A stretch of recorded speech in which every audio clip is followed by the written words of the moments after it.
आइए अब जान लेते हैं कि खबरों के दम पर किन स्टॉक्स और सेक्टर्स में एक्शन दिखने वाला है। अरमान हमारे साथ जुड़ चुके हैं।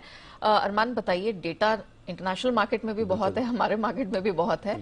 स्टॉक्स एंड न्यूज की लिस्ट क्या कहती है? जी बिल्कुल। सबसे पहले और सबसे इंपॉर्टेंट अगर आप बात करेंगे तो वो है पेटीएम, जहां पे बोर्ड की बैठक में शेयर बायबैक पर विचार किया जाना है। डीएफएम फूड्स पर ध्यान रखना होगा, जहां पर डीलिस्टिंग ऑफर जो है आज से शुरू होने वाला है। और जेनबुक फार्मा, जिनका बायबैक जो है आज से शुरू हो जाएगा। और लोकसभा में आज सिगरेट, बीड़ी, तंबाकू समेत अन्य वस्तुओं की बिक्री विज्ञापन पर समिति की रिपोर्ट आनी है। आईपीओ पर लैंडमार्क कार्स का जो आईपीओ है वो आज से खुलने वाला है। 15 दिसंबर तक खुला रहेगा आईपीओ। और प्राइस बैंड अगर आप देखेंगे 481 से 502 का है। वही इशू साइज 552 करोड़ का है। और अगर आप देखेंगे कंपनी ने एंकर बुक के जरिए लगभग 165 करोड़ जुटाए हैं, जिसमें HDFC small cap, Nippon life और गोल्डमैन की अच्छी खासी हिस्सेदारी और आदि जैसे नाम है जिसमें इस नाम में है। सुलामाइनेट की अगर बात करें तो डे 1 हो चुका है उनका अपडेट। अगर आप देखेंगे टोटल जो अभी तक जो सब्सक्रिप्शन मिला है वो 28% बढ़ता हुआ दिखा है, जिसमें रिटेल का हिस्सा लगभग 50% और अगर एनआईएस का देखेंगे 18%।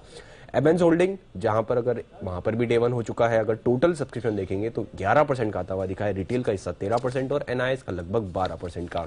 अब आ जाते हैं खबरों पर सबसे पहले टाटा मोटर्स पर ध्यान रखिएगा, क्योंकि जो सब्सिडरी टाटा टेक्नोलॉजी में आईपीओ के जरिए हिस्सा बेचने के लिए जो है बोर्ड की जो मंजूरी है वो मिल गई है।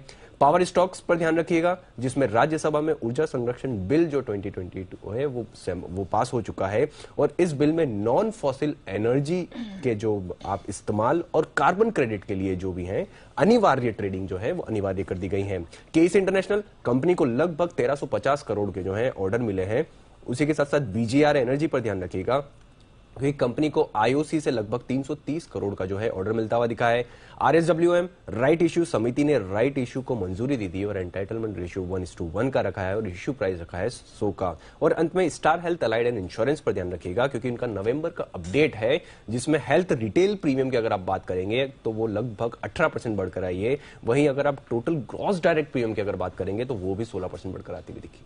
ओके, चलिए, तो ये वो डिटेल्स हैं, स्टॉक्स एंड न्यूज की लिस्ट है, जिसके दम पर इन चुनिंदा स्टॉक्स और सेक्टर्स में दिखेगा एक्शन और आपको मिलेंगे कमाई के बेहतरीन मौके।